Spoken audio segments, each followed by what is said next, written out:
The Living System, Episode 5, The Hidden World of Biological Failure. A plant is often observed through its successful outcomes. Healthy growth, stable structure, predictable development, and visible productivity are usually taken as the default state of nature. But this creates a quiet illusion because it suggests that stability is the norm and failure is the exception. In reality, a plant is constantly operating on the edge of failure. Every system inside it is being balanced against limits that are never fully fixed, only managed moment by moment. Growth is not just a process of development. It is a continuous negotiation with instability. Energy production can be disrupted by light imbalance. Nutrient uptake can be interrupted by ionic shifts. Water movement can be restricted by atmospheric conditions. Enzymatic functions can slow due to temperature stress. At every level, there are potential points where the system can begin to degrade. The plant does not avoid these conditions entirely. It compensates for them continuously. This is why understanding plant health requires more than observing growth. It requires understanding the conditions under which the internal system begins to lose coherence. Because failure in plants is rarely sudden.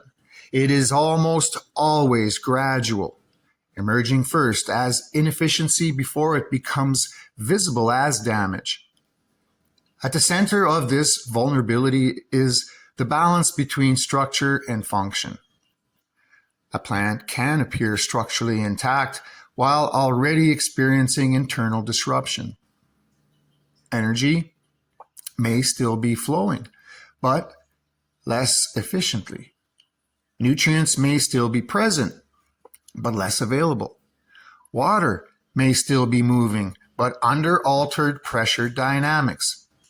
The system continues to operate, but with increasing resistance at multiple points simultaneously.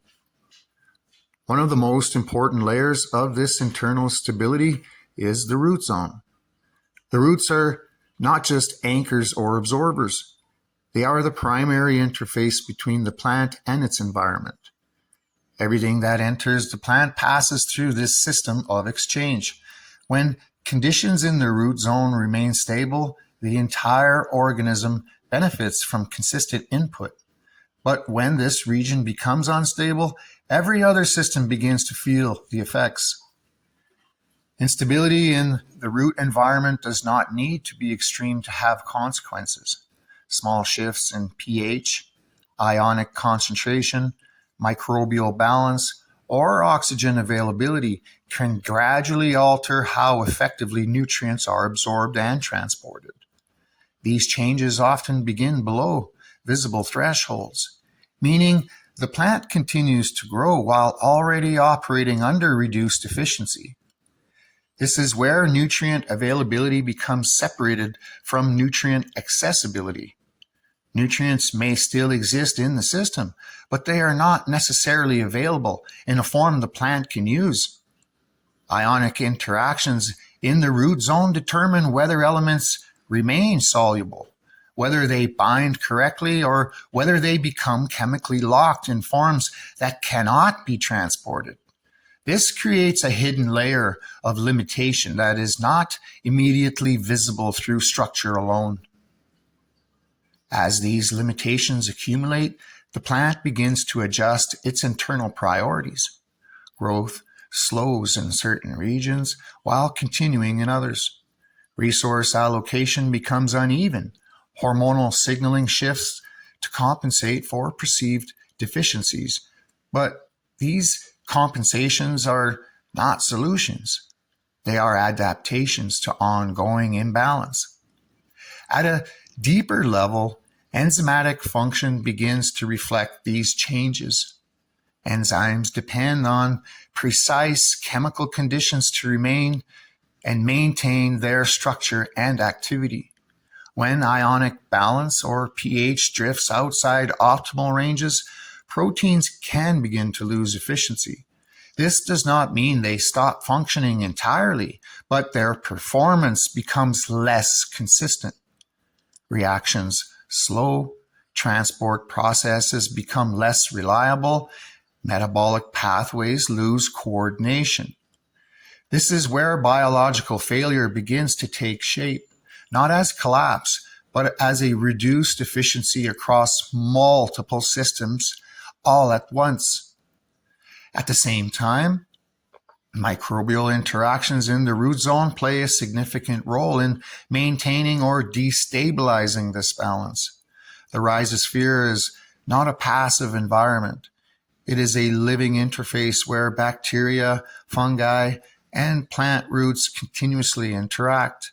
Some microbial relationships enhance nutrient availability and support plant health. Others compete for resources or introduce stress into the system. The overall outcome depends on balance, not presence alone. When this balance shifts, the plant does not immediately fail. Instead, it enters a state of compensation. It reallocates energy towards maintenance instead of expansion. It strengthens certain pathways while weakening others. It adjusts internal chemistry to maintain function under less than ideal conditions. But this comes at a cost. Resources that could have gone into growth are redirected towards survival. Over time, this creates a divergence between potential growth and actual growth. The plant may still be alive, still developing, still producing structure, but it is no longer operating at full capacity. The gap between what is possible and what is expressed begins to widen. In some cases, this balance becomes more pronounced through external stress interactions. Environmental conditions that would normally be manageable become more disruptive when internal stability is already compromised. Temperature fluctuations, light inconsistencies, or water stress that may otherwise be absorbed by the system can now push it further towards inefficiency.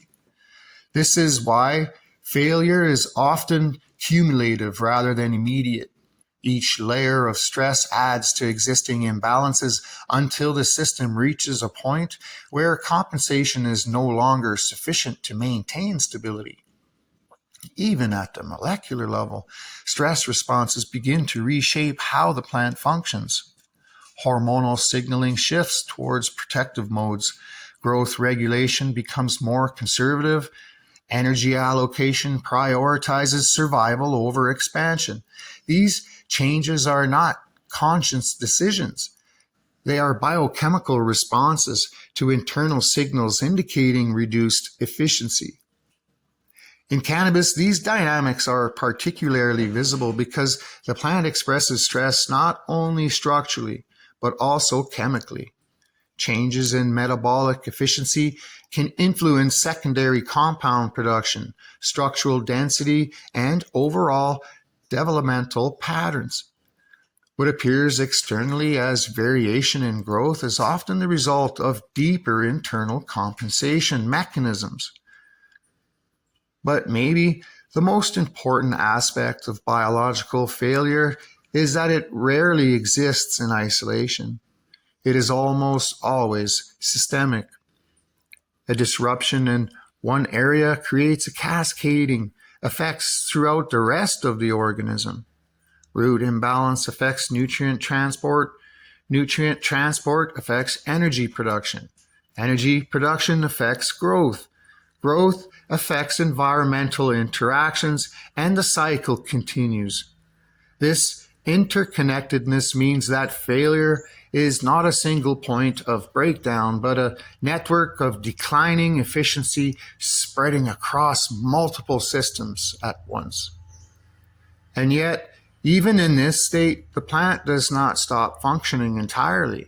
It continues to adapt. It continues to adjust. It continues to reorganize itself based on whatever resources remain available. There is no sudden endpoint, only a gradual shift in how the system prioritizes its own survival. What this reveals is that plant health is not defined by the absence of stress or failure. It is defined by the ability to maintain functional balance in the presence of constant disruptions. When that balance is strong, growth dominates. When it weakens, maintenance takes priority. And when it collapses entirely, the system can no longer support expansion at all. This is the hidden layer of plant biology that is often overlooked. Not how plants grow when everything is ideal, but how they persist when nothing is.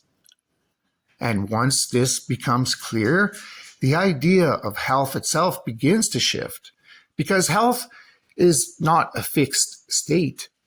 It is the ongoing ability to recover balance faster than it is lost.